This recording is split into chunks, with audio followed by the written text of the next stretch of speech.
keep going here with our discussion of chemical reactions. We spent a lot of time last week talking about double displacement reactions and predicting the products of those double displacement reactions. Let's see if we can't apply that same logic to these single replacement reactions, all right? So we're going to look at a specific type of single replacement reaction.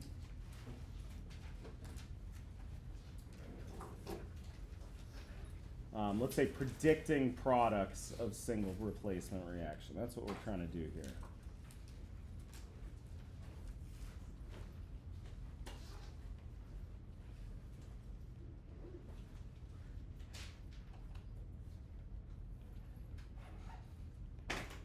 Okay. And we're going to see kind of a specific format of these single replacement reactions, similar to the one that we did in lab, where we added this zinc to this solution of copper sulfate, and we had this single replacement reaction, which now we had solid copper and zinc sulfate, all right? So what we're going to see is we're going to take a metal plus an aqueous solution, and that's going to give us a metal and an aqueous solution.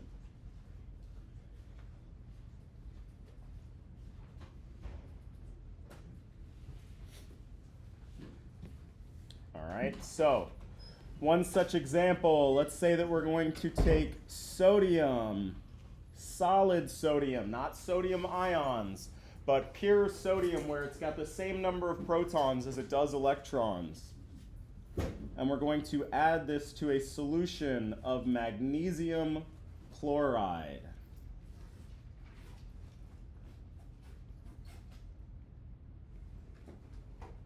All right, and given all that we've discussed here, I'm going to have you guys kind of predict our products, but let's talk it out real quick. According to my little schematic up at the top here, what would be A in this sodium plus magnesium chloride reaction? The sodium, the thing that's all by itself, all right? And in this single replacement reaction, that sodium is going to switch places with what other element? The magnesium, okay? So then what's going to be all by itself on the product side here? That magnesium, all right? So our magnesium goes from being a magnesium ion bound to these chloride ions to magnesium solid, where it's got the same number of protons as it does electrons. All right, and what am I going to do with my sodium? Where am I going to put that? With the chloride. So that means it's going to be an ionic compound. So given our charges for sodium and our charges for chloride, everybody take a second and tell me what my aqueous solution is going to be in this reaction. Yep, awesome. And our formula, right? NaCl. Remember, it's not about my Cl2 over here. I'm not going to match it up. I'm going to look at the charges. It's all about the charges. A sodium ion is +1. And a chloride ion is -1. All right? I will worry about this too when I get to the next step, which is right now actually, which is what? Balance that chemical equation. That's when I'll worry about that little 2 on there. All right? So I guess actually to finish this off, that's my aqueous solution. So everybody take a second and balance this chemical equation for me.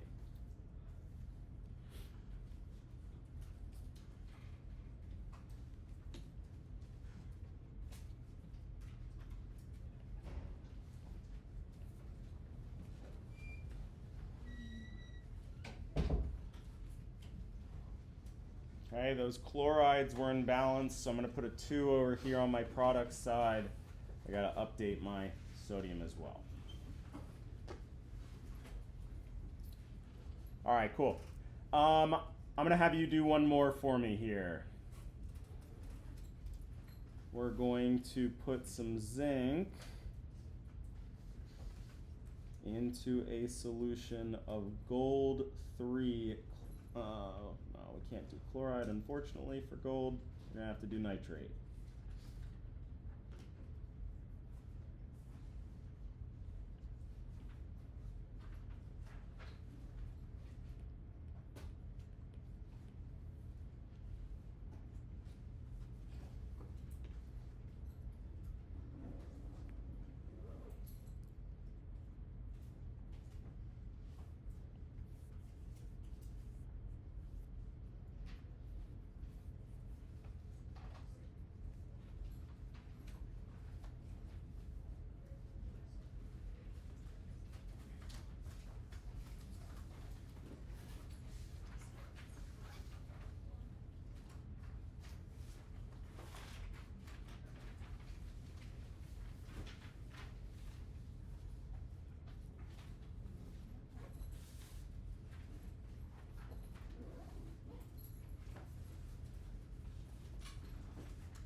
Is that the sound of everybody collectively checking their cheat sheet for the nitrate formula?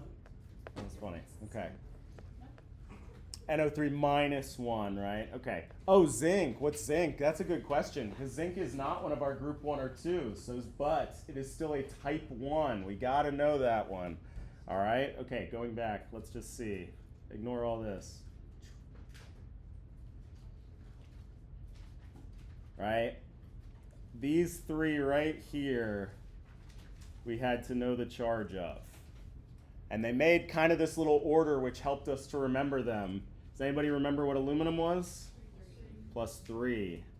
So then zinc is +2, and silver is +1. So yes, zinc was kind of a weird choice. Zinc is one that we should know, though. The zinc ion always forms a +2 charge. All right, so what's going to be all by itself? Let's start there. Gold. So let's put our gold AU solid. All right, and then yes, we need to put our zinc with our nitrate. Zinc, as we said, has a +2 charge, and our little cheat sheet, nitrate has that -1 charge. So ZnNO32. And what's my state of matter on the zinc nitrate? Aqueous. Cool. So last step, just balance this chemical equation. Remember, don't break up the nitrates when you're balancing. You don't need to. Just keep track of how many nitrates are on each side.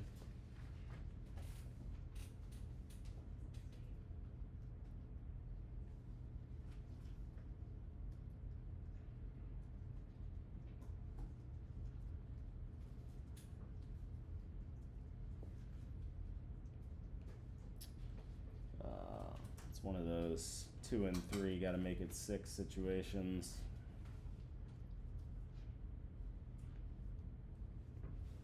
Cool, so I'll need 3 zincs along with 2 equivalents of that gold nitrate to give me 2 golds. Again, we're going to produce a solid.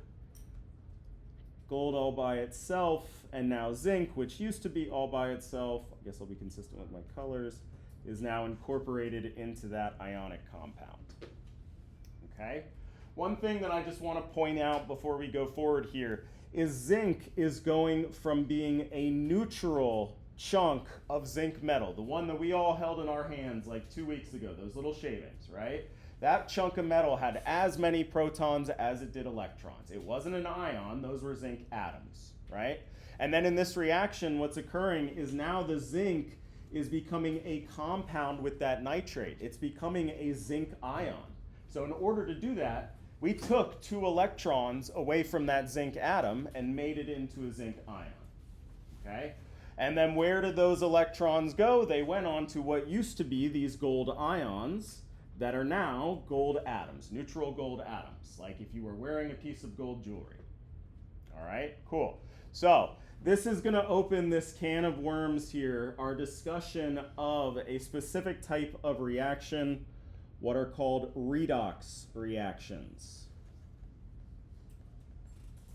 And I'm going to warn y'all right now, this is not everybody's most favorite topic in the entire world, all right? By that I mean it is a little bit challenging, what we're going to learn how to do today. And so kind of the structure of this is we're going to go through these redox reactions. There are a few skills we need to know to talk about these reactions. And then today's lab period will be spent sort of doing practice problems, putting all that to good use here, because it's kind of a dense topic, all right? So bear with me. By that I obviously mean it's going to be a super fun class period, all right? But make sure to take some good notes here. We're going to lay down some rules. The first thing we want to again establish is these redox reactions are reactions where electrons are being exchanged between atoms.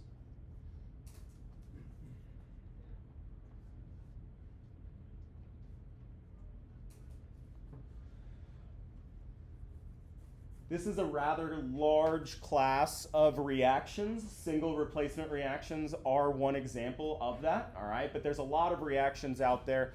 Notably, precipitation reactions are not redox reactions. In precipitation reactions, there is no exchange of electrons.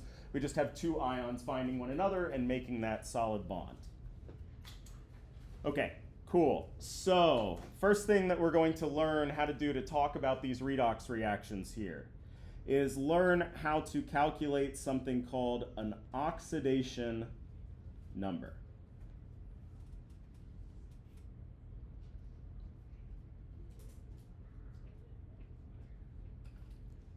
All right, an oxidation number. What is an oxidation number? This is a rough measure of the electron density on an atom. Okay? It's sort of similar to charge, right? If I said in a sodium chloride, there's a positively charged sodium ion and a negatively charged chloride ion, right? We would associate that +1 with the charge of sodium and the -1 with the charge of chloride. It's kind of going to be similar to that concept, but we're going to extend it to also include covalent compounds. With covalent compounds, electrons are being shared. So talking about charge is not really correct. It's not really all the way true. So instead, we've adapted this concept of oxidation number, and that allows us to kind of like apply the same principle, but with covalent compounds as well. So that's our rules that we're going to learn how to do here. All right. So again, we're going to say similar to charge.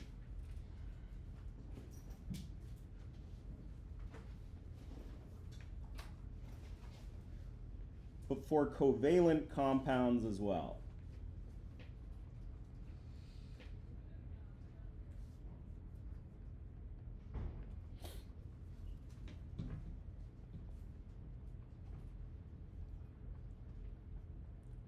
All right, so we're going to lay down some rules here.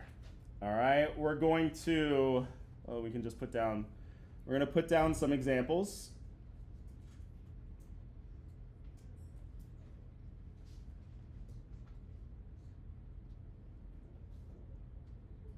Not plus, sorry. All right, and then we're going to lay down some rules and work through these examples here.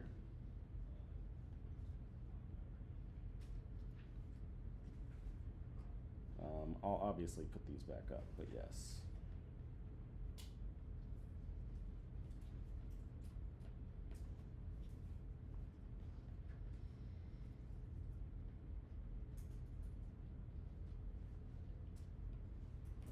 Okay, and our goal is to apply this list of rules that we're about to lay out here to assign those oxidation numbers, those kind of like charges but not really,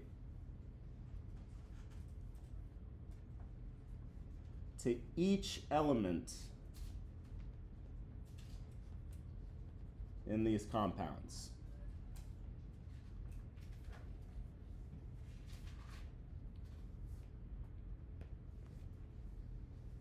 Okay? All right, so our first rule is going to apply to elements in what's called their standard state, when they're all by themselves, not in compounds at all. All right? Our oxidation number for, again, rule 1, and it's going to be rule 1 for a reason, which is that it's going to take priority over all the other rules that we say after this. All right? An element in its standard state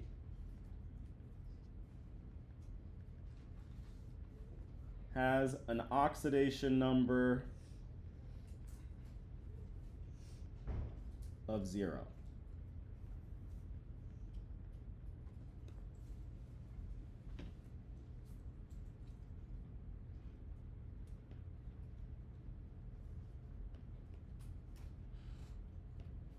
Okay, so keywords, standard state. Remember, what do we mean by standard state? Meaning not in a compound all by itself.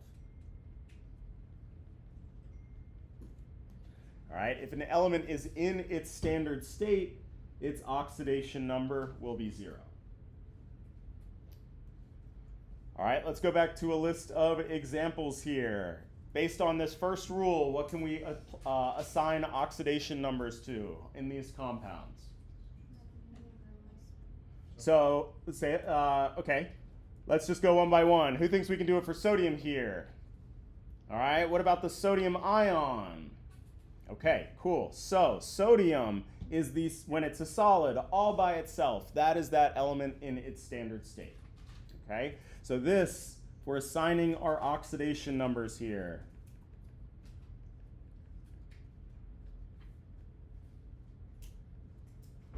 We're going to say that sodium in this, it's not actually a compound, it's elemental, but nonetheless, all by itself, oxidation number of 0. There's one other element up here that's in its standard state, right? Where if you were to dig up a sample of this particular element, that would be what you would have just found. Okay? It is in a molecule, but this is hydrogen's standard state, H2 gas. That's how you find hydrogen. When we say hydrogen, we mean H2, right? We got to specify hydrogen atom if we're talking about individual ones. So this is also hydrogen's standard state. This would have an oxidation number of 0. The rest of these are not in their standard state, okay? The rest of these are ionic compounds. So our next rule is going to apply to ionic compounds. So now not elements in their standard state, I guess ions or ionic compounds. All right, for these, their oxidation number is just equal to the ion charge. Okay, but there's going to be an important caveat that we're going to add here, which is only for monatomic ions.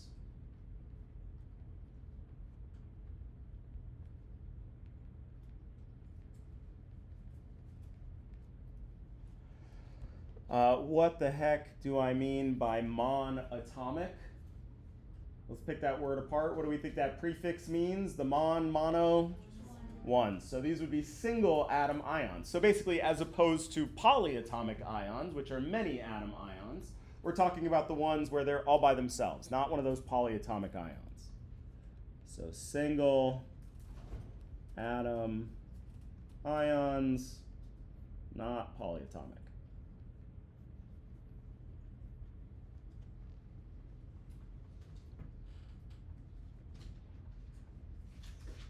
Okay, again, this concept of oxidation number, it's similar to charge, just extended for covalent compounds, which we haven't seen yet. All right, now we're just talking about ionic compounds, which do have a charge. Okay, so everybody take a second and see, and to be clear, as we said at the beginning, we're going to try to assign an oxidation number to each element in these compounds. Our other ones just had one element. All right, so I got sloppy.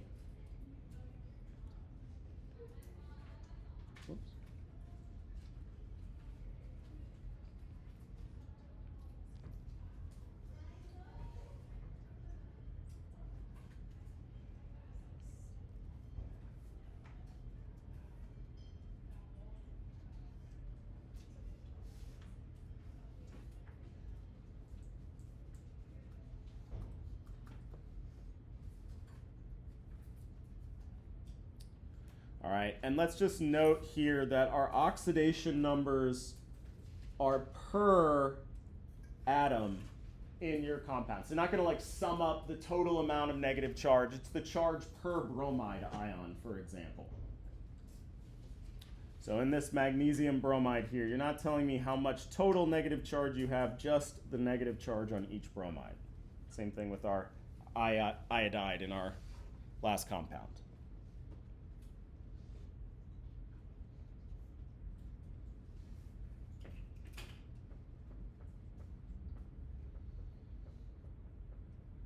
What's the oxidation number of the sodium ion?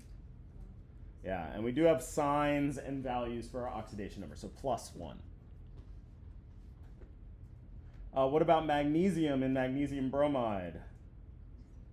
+2, right? The charge of magnesium based on where it lives on the periodic table. And what about a bromide ion? -1. All this charge business from the first unit still coming in strong here. All right. For this one, this is one of our transition metals, so we can't tell just by looking at the periodic table. All right, so quickly we can figure it out based on in our formula here. We have our 3 iodide ions. So that would be iodine's oxidation number in this compound. So my total amount of negative charge is -3, so each iron ion has to be +3. So that's my oxidation number. Again, for these monatomic ions, it's just the same as their charge, same concept. All right, so then let's take a compound like magnesium nitrate. Let's do calcium nitrate. I just did magnesium. All right. Our goal here would be to calculate the oxidation number for each element in this compound.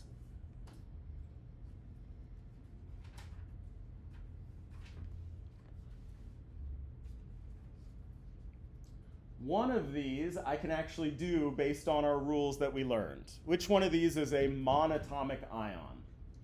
The calcium, right? So our calcium, its oxidation number is just going to be the same as the charge on a calcium ion. But I don't know how to deal with this polyatomic ion business, all right? So for this, we're going to have to introduce our last sort of rule for oxidation numbers. If I can zoom out.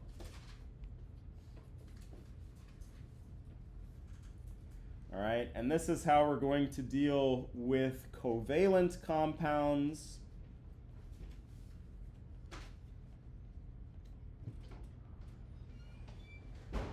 and polyatomic ions.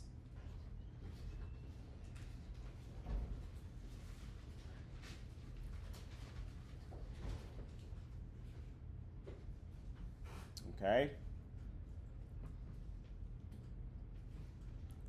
First things first, the sum of all the oxidation numbers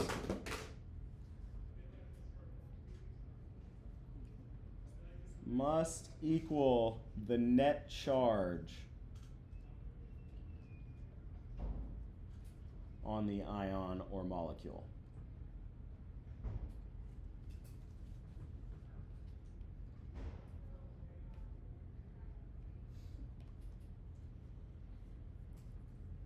All right, we can actually put these in priority here. This is 1 here. Okay, so before I do anything here, let's sort of pick this apart. We can say that in my compound here, the sum of all these oxidation numbers of my calcium, my 2 nitrogens, and my 6 oxygens all have to equal the net charge on that compound. What's the net charge on this compound right here? 0. This is a neutral compound. If it wasn't 0, there'd be something written up here, right? Cool. So my calcium plus, again, how many nitrogens do I have? 2. So my 2 nitrogens plus, how many oxygens do I have? 6. My 6 oxygens. All these better sum up to that charge of 0. Okay? And again, which one of these do we know already? Calcium. Calcium, let's just plug in, is +2. But we don't know anything else yet. All right? And at this point, if we're just looking at it from an algebra perspective, we got too many missing variables here. We need to know what one of these other 2 is, and then we can solve this equation. All right? So the next rule is that hydrogen in a compound is +1. Okay, there are these hydride exceptions that I'm going to mention here and then move on with.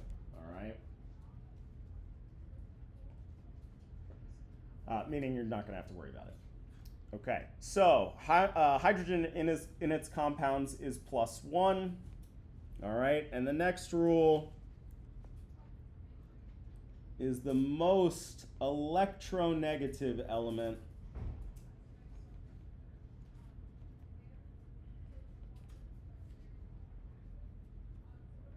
their oxidation number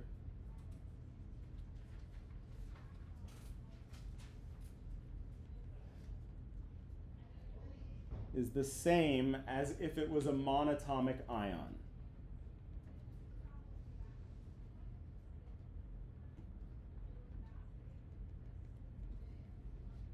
Right? As if it was just an ion.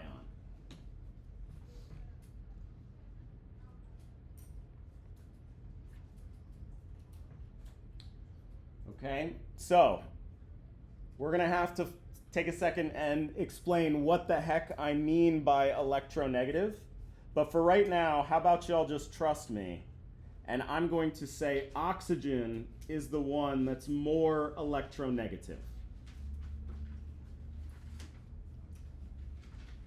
In this comparison between nitrogen and oxygen. I'll explain how I got that here in a second, but for right now, you're just going to trust me.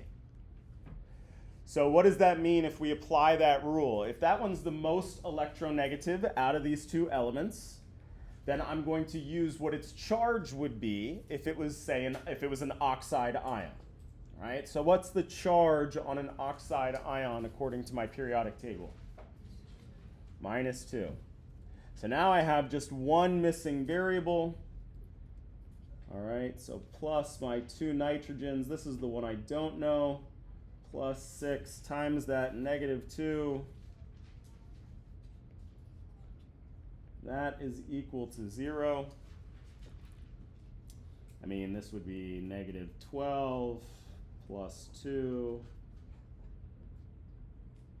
So 2n equals 12. Wait, that's not right. How did I do that wrong?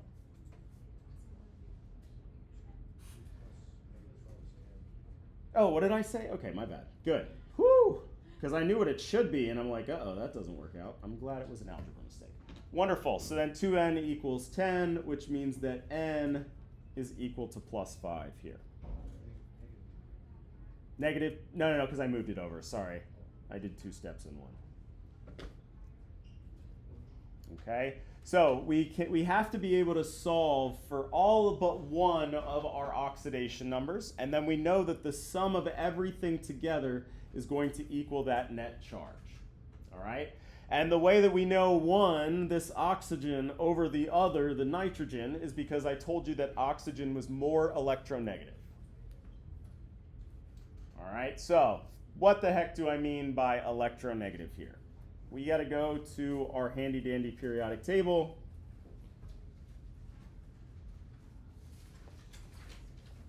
And we got to lay out a definition here.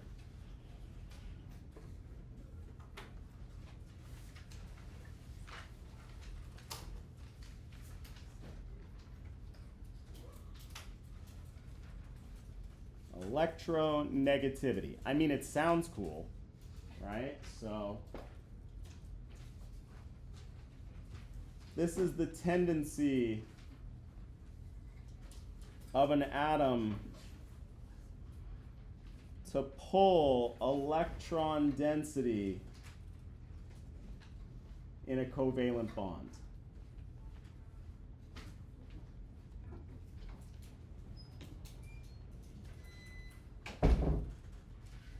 All right, what the heck does that mean?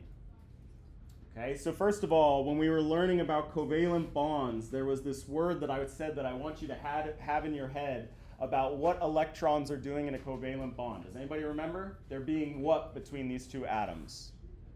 They're being shared between these two atoms. Shared electrons. Right? So that makes it sound like it's all like nice and happy and kindergarten sharing and everything like that, when in fact these atoms are engaged in this epic tug of war over that pair of electrons. What's keeping those atoms held together is both of them are really trying to pull that pair of electrons away from that other atom, okay? And it turns out that certain elements are like tug-of-war champions. They're better at pulling electron density onto themselves than the other elements, all right? And there's one supreme tug-of-war champion on the periodic table, and that is fluorine.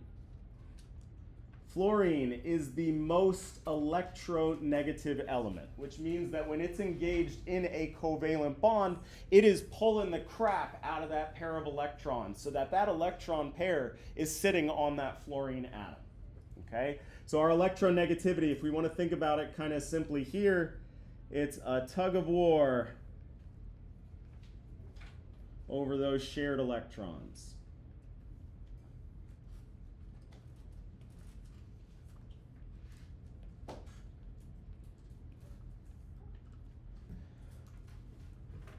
Okay. Cool. So, nonetheless, I said that fluorine was the most electronegative. So then how can I tell for all the other elements? Well, the trend is the closer to fluorine, the more electronegative the element is.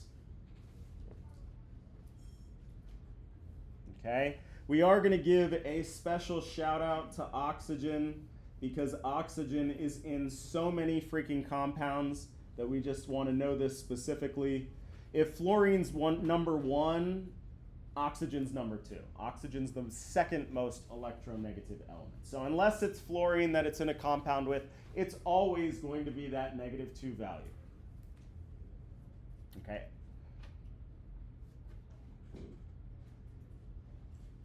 Cool. So proximity to fluorine here is going to tell us what's the most electronegative element. And again, that's important to keep in mind for when we're doing our these things, oxidation numbers. All right? That's what I had to apply here to know that oxygen was -2. Okay, cool. So let's steer this thing back to our redox reactions here. All right, we're going to look at a chemical reaction.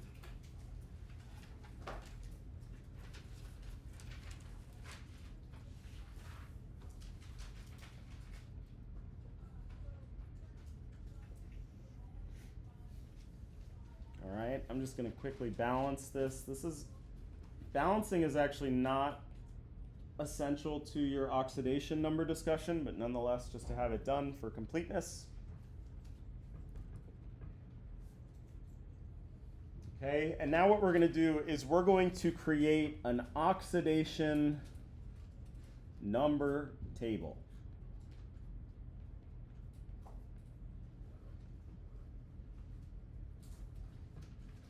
All right, what we learned how to just do was to assign oxidation numbers to elements in a compound.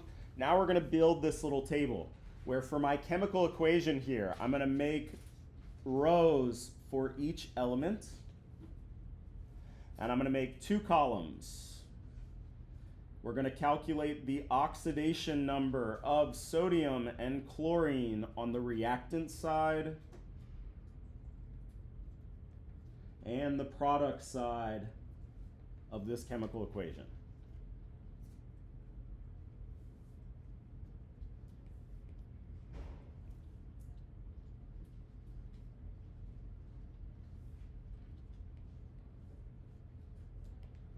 Cool. So I want everybody to take a look at their rules for assigning oxidation numbers that we laid out and assign oxidation number to these elements on the reactant side of the periodic table, and then look at the compound on the product side of the periodic table.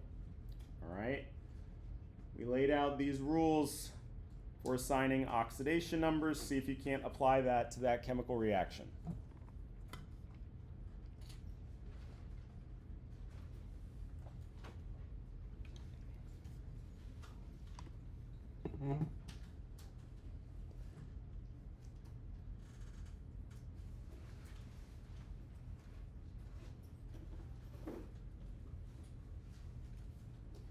All right, rule 1 was an element in its standard state has an oxidation number of 0.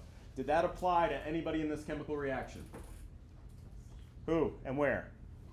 Sodium on which side? On the reactant side. Sodium, solid, all by itself, not in a compound. Boom, oxidation number is 0. There's one other element that's in its standard state up here. What is that? Chlorine, because it's diatomic, but that is chlorine's standard state. So, chlorine's is also 0. All right, and what about on the product side? Are these elements in their standard state? No, cool. Then let's move down to the other rule, which was that for ionic compounds, our oxidation number is equal to the ion charge if they're monatomic ions. In sodium chloride, would these be monatomic ions? Cool, so let me figure out their charge. A sodium ion has a +1 charge, so that would be its oxidation number. A chloride ion has a -1 charge, so that would be its oxidation number on the product side.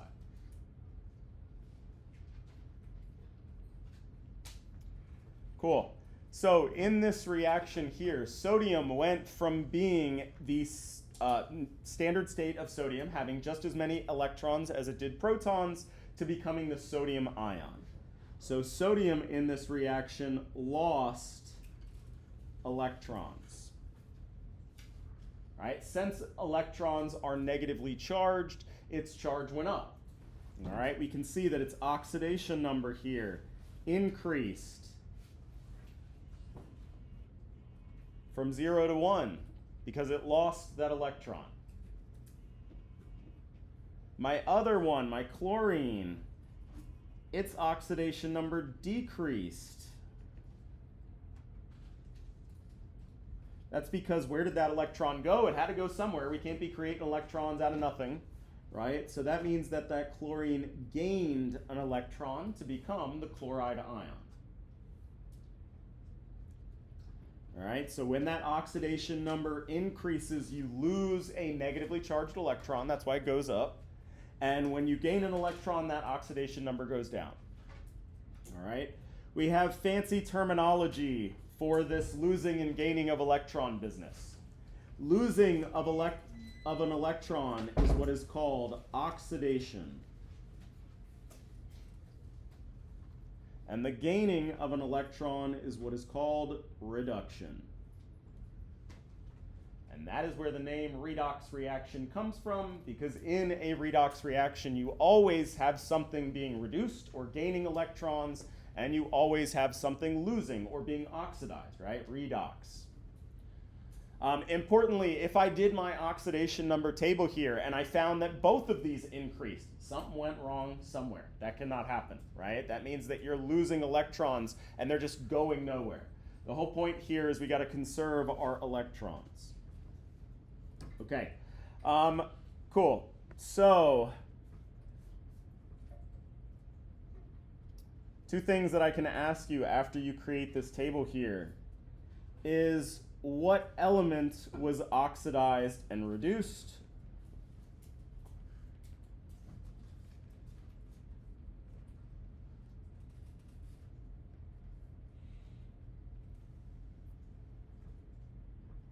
All right, so what is being oxidized according to my table? I kind of spelled it out here, but the sodium.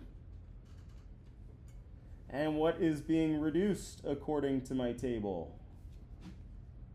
That chlorine. Okay, so when we talk about what's being oxidized or reduced, we're talking about a specific element. All right, but just to make this kind of confusing, we also talk about oxidizing and reducing agents.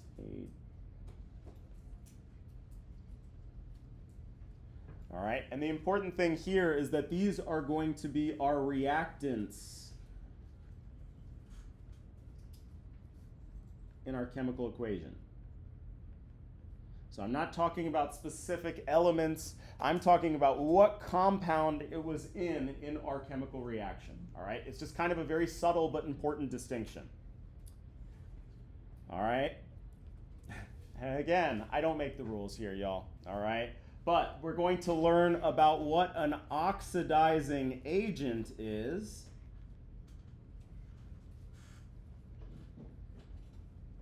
And if you were to think it was the one that contained the element that was being oxidized, I would forgive you. But that is not what an oxidizing agent is. It is the thing that does the oxidizing. So it is the element that is being reduced.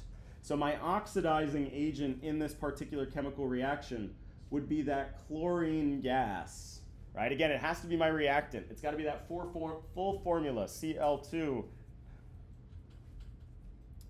All right, and likewise, our reducing agent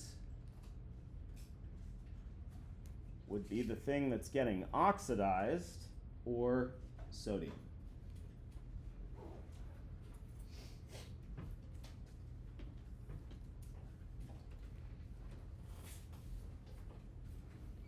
Okay, cool. We built this little table here using those rules, applied that to this chemical reaction, right? We were able to see that our oxidation number of one element went up, so it lost an electron or was oxidized, and the other element's oxidation number went down, so it gained an electron or was reduced. And then we learned this terminology of oxidation and oxidized and reduced, as well as oxidizing agent and reducing agent. Okay, cool. I want you guys to apply that same thing to this chemical reaction here.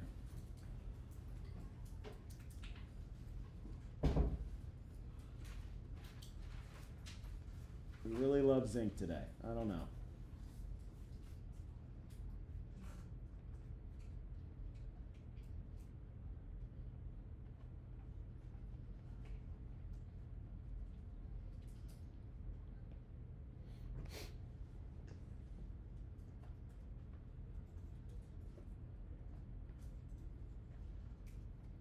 All right, and again, our goal is to create that oxidation number table for each element, iron and zinc, on the reactant and product side.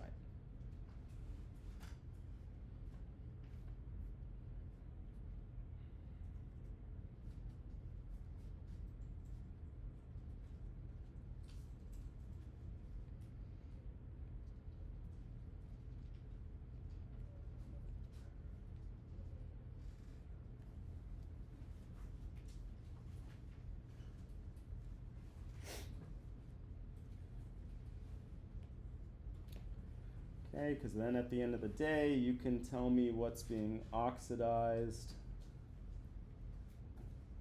and reduced,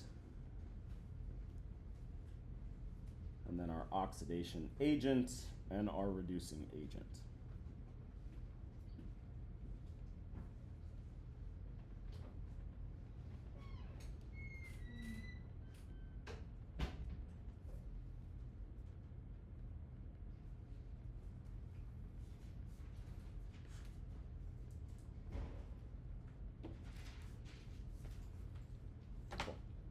All right, everybody take a minute. See if you can't fill in this table.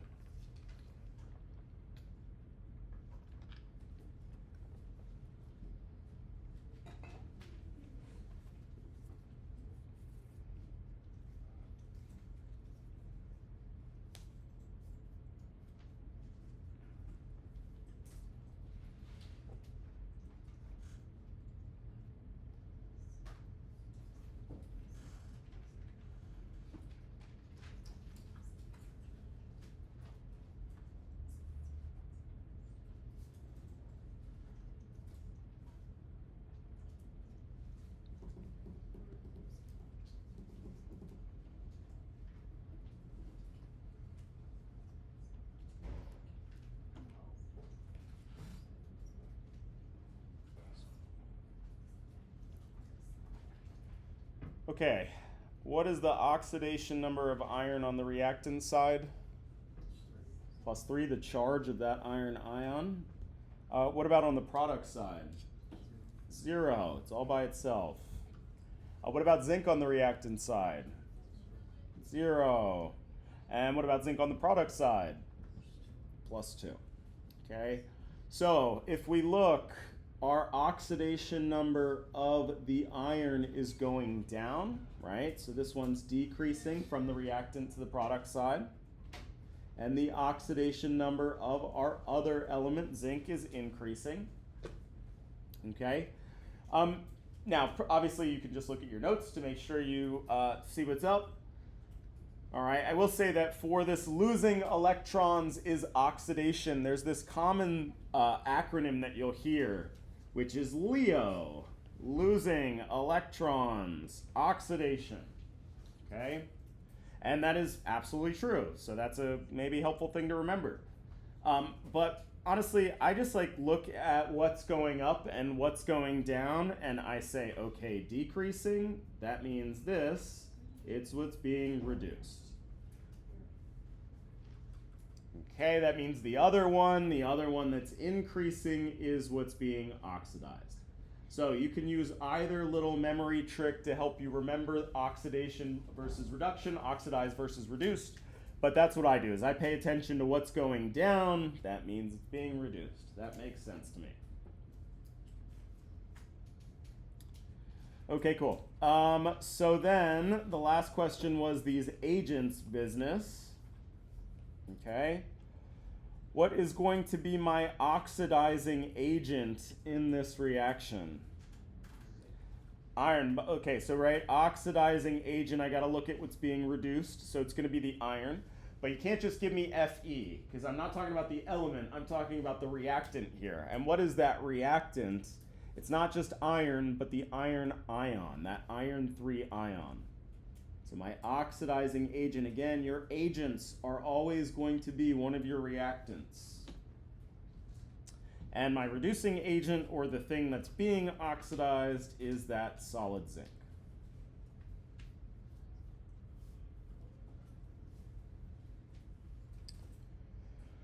Okay, so this is going to lead me to the next fun thing that we're going to do with these reactions here.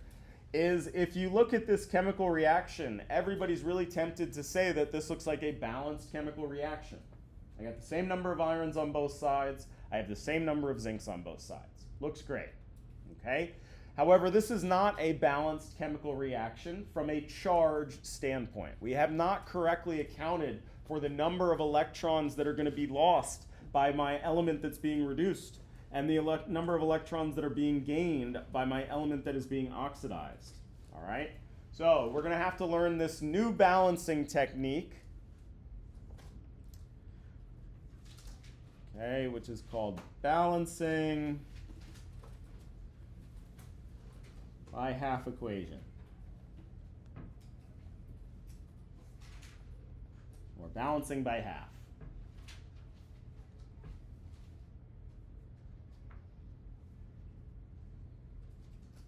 Okay, this is going to be a technique that we're going to use that's going to allow us to keep track of the number of electrons being exchanged. Okay, again, these redox reactions are all about exchanges of electrons. Something's losing electrons, something else is gaining those electrons. This is a method here that's going to help us keep track of that. All right. So, step one here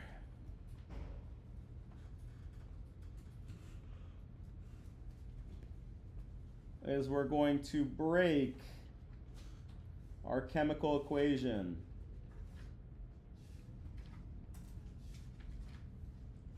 into an oxidation half reaction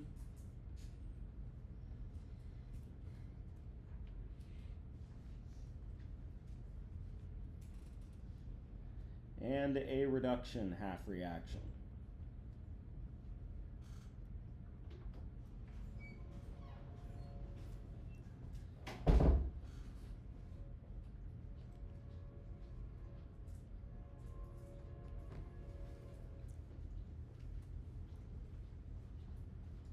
Okay, so what do I mean by that? Well, again, which element is being oxidized in this reaction?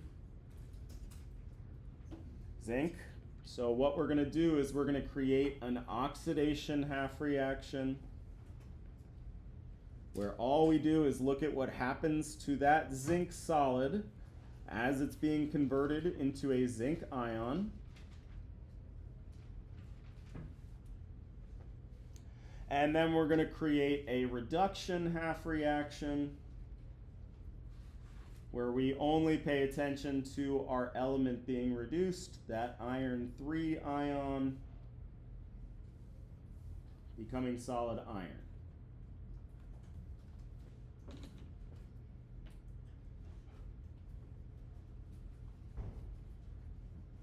Okay, so I took this chemical equation right here and I broke it up into only what happens with zinc, my oxidized element, and only paying attention what happens to iron, my reduced element. Okay, broke it into what we call half reactions. If we added these reactions back up, we'd get our original reaction. Cool. So now what we're going to do is we're going to charge balance those half reactions.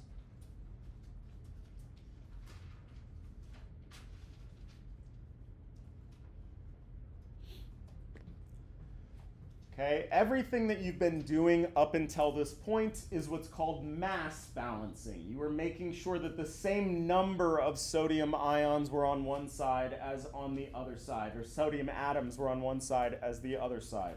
Okay, now we're going to charge balance. We're going to, by that, I mean we're going to make the net charge of the reactants equal to the net charge of the products by adding electrons.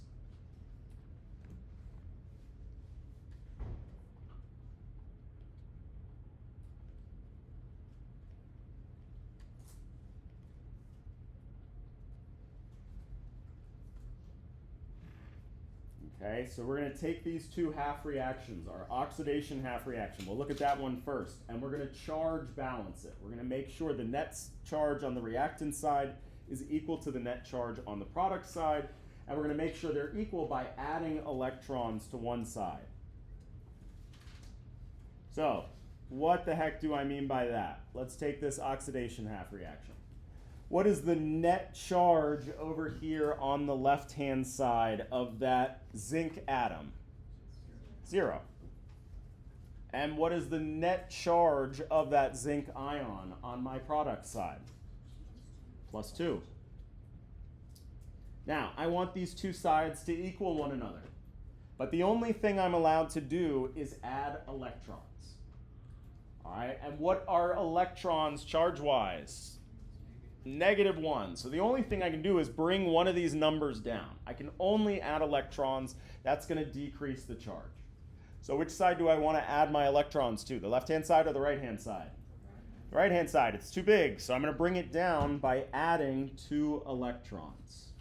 And electrons, we use the symbol E with the minus sign.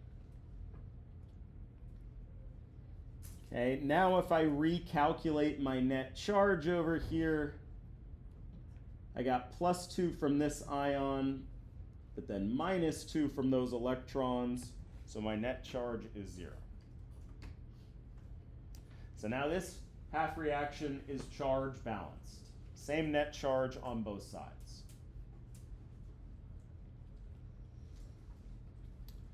Cool. So then charge balance our reduction half reaction. Do the same thing.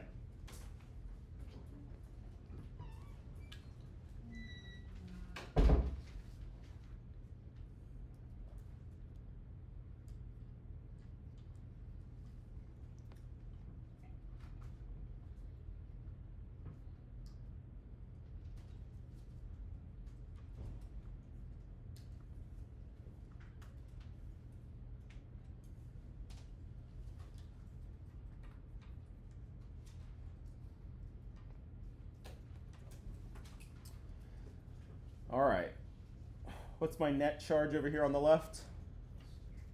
+3. And what about on the product side? Right, that is a neutral iron atom. So which side am I going to add my electrons to? The reactant side.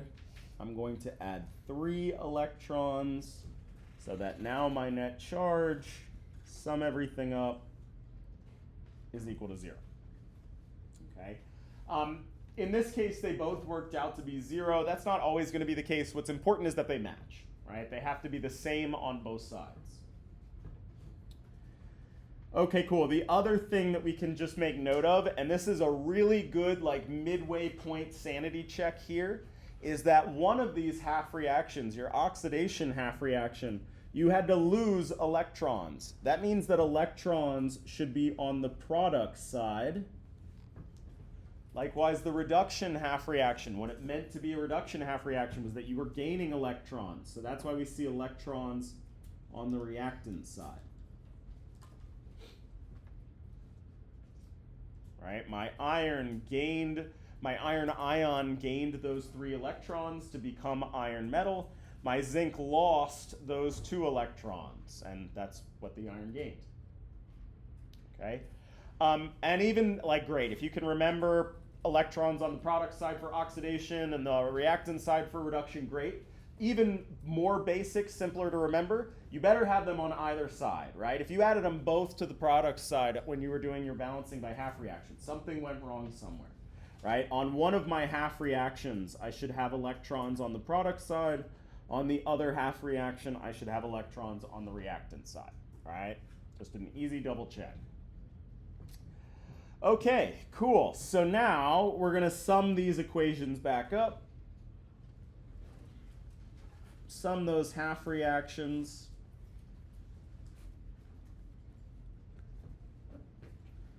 All right, but we need to do so in such a way that the electrons cancel out from both sides.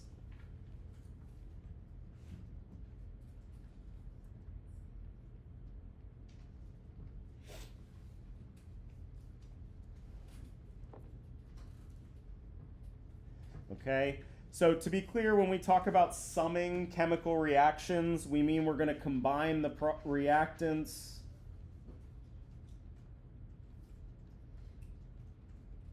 and combine the products into a new chemical equation.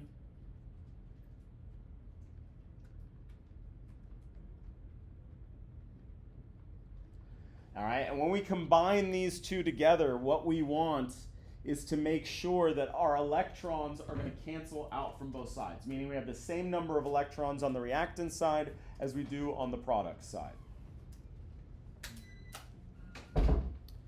If I combine these together as is, that would not be the case. I got 2 on the product side of my oxidation half reaction and 3 on the reactant side. I'd be left over with some, all right?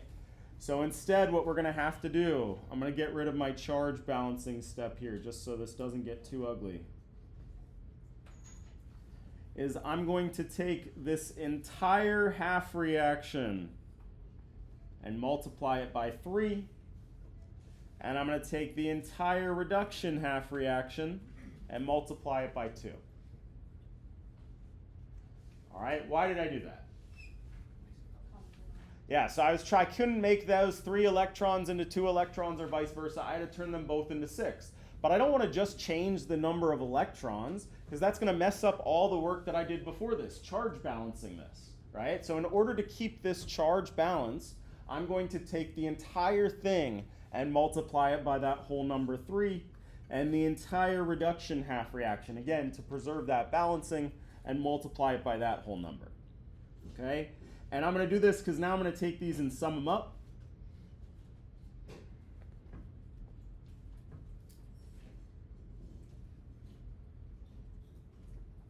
Okay. I'm going to put the reactant side of my oxidation half reaction down in my sum here, so zinc solid, but remember I'm going to multiply it by that value of 3. So 3 zinc solids.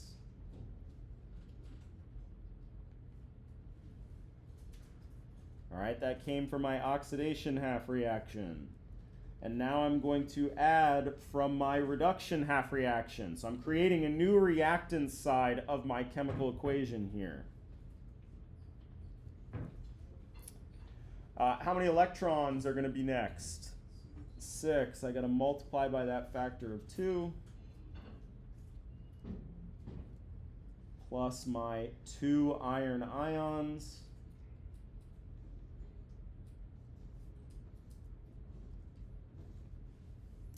All right, so see if you can't finish this off. Next, you're going to put the product side. Now I have my reaction arrow, so I'm making my new product side. You're going to do the product side of the oxidation half reaction plus the product side of your reduction half reaction.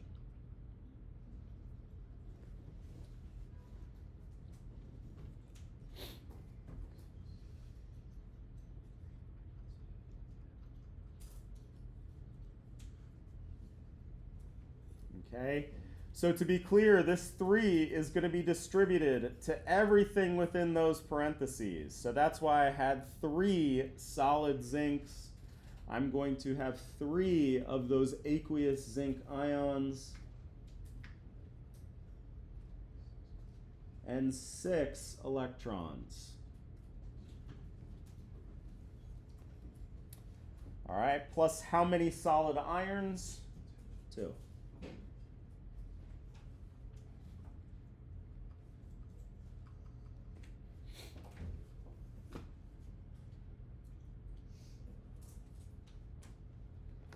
All right, so what I've done is I've created a new chemical equation here by summing the reactants of these 2 half reactions onto one side and my 2 product sides of my half reaction onto the product side of my new chemical equation. All right, and now just like we learned how to do for our net ionic equations, we want to cancel things that appear on both sides.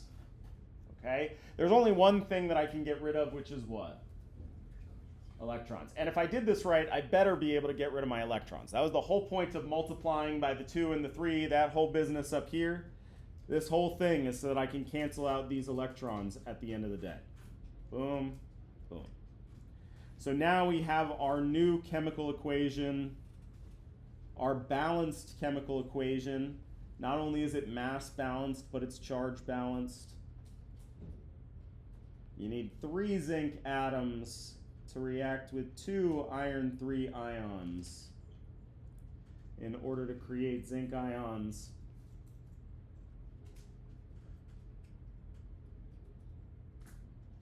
and iron metal.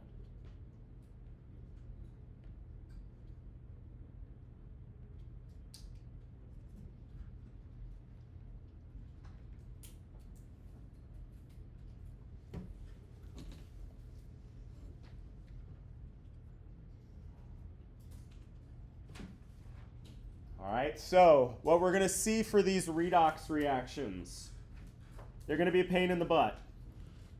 We've learned this whole new way to balance these particular class of reactions, what it's called balancing by half reaction, where we split them up into an oxidation and a reduction half reaction, and then we got to do this extra step that we've never had to do before, which is to charge balance those half reactions. All right, what this charge balancing is doing, though, that's so important, is it's allowing us to keep track of the number of electrons that are being exchanged in these redox reactions.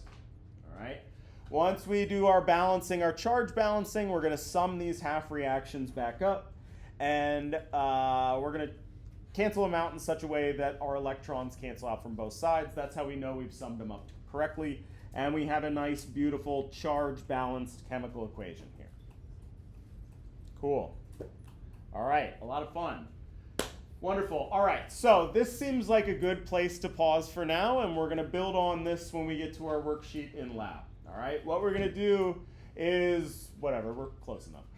We're going to stop here. We'll meet back up at 7, and we'll start our worksheet. And then you can, Yeah, and then we can go from there. I'm going to stop everything about an hour of the way through and build on what we just learned on here.